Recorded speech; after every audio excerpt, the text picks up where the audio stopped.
Hey everyone, thanks for tuning in. In today's video we're going to be taking a look at this pen from Rike Knives. And if you recall my last video, I received the pen and the knife.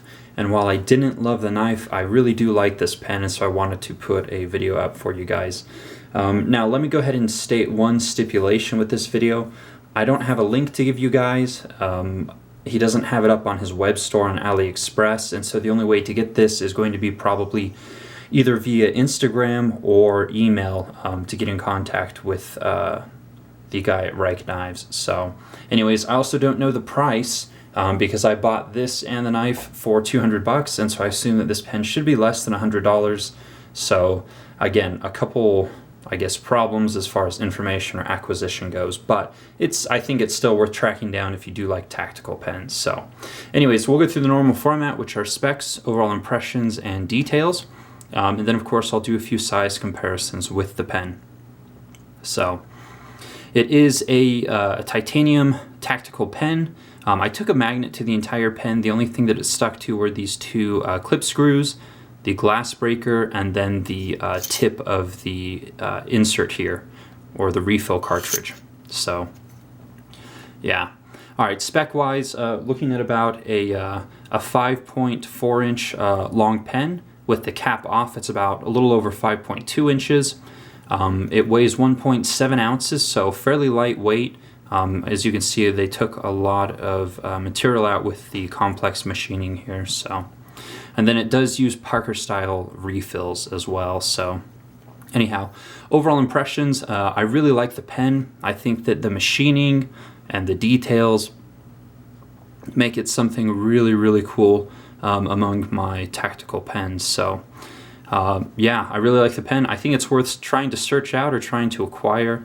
Again, if you do like tactical pens, you know, if you can't carry a knife or a gun at your place of work or in travel or so forth, this is a tertiary option that's better than nothing. So size-wise, real quick, this is the Fellholter tie bolt right there. This is the ZT, I think it's like the 110 BLK. And then here's just a standard Bic Atlantis, which is a fairly nice, inexpensive pen, although it wouldn't take an impact like these. So, you know, fairly comparable in size with, you know, the Fellholter here, as you can see. It's a little bit, the thickness, it's a little bit thicker, but certainly not cumbersome by any means. It has about the same thickness as this ZT pen here. These do both utilize, you know, titanium or 3D clips. This one I believe is aluminum. This one should be titanium. So anyhow, while this is titanium, it's probably not going to be the 6AL4V that we have here in the States. It's most likely a TC4. Which is essentially a less pure form of titanium. So in terms of strength or use, it makes no difference, but they don't use TC4 in medical applications, I believe. So, but as a pen, there really is no difference between the 6AL4V and the TC4. So, all right, let's get into the details. So as I mentioned, beautiful machining throughout the pen. Does have a glass breaker, of course, and then a flat top, so you can grab it in a strike position if need be.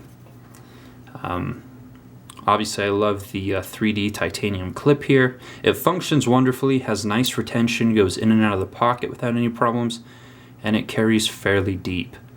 Although if someone sees it, it's a pen, so it's not really a big deal. The cap has these windows milled out, so you can see the insert or the tip of the pen. As well as some more decorative machining that aids in grip and also does a bit for weight reduction as well. So it takes about maybe 2.5 screws to get on. 1, 2.5. About 2.5 screws to get on the tip of the pen. On the back of the pen it has shorter threads, so it takes like one turn to get on and off. Weight, fairly well balanced. I could probably write with the cap on without really much fatigue if I was doing kind of a long haul. So anyways, let's go to the main body. You have a little bit of knurling here on the tip of the pen, which helps so that you don't slip because it would be slippery otherwise. More windows so you can see the refill.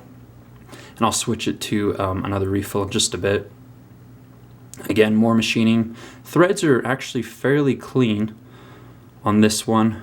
They've gotten a bit smoother as I've used it, but fairly nice threading here. So it does have an O-ring so that the cap does not come loose when it is in the closed position. That O-ring helps to keep it from slipping. So let's take it apart. There's a spring, again a Parker style refill. This is a non-branded medium tip black that it came with. And then, you know, just for comparison's sake, I'll go ahead and swap it out for a Fisher Space Pen. And this is the little attachment it comes with for the extra length. So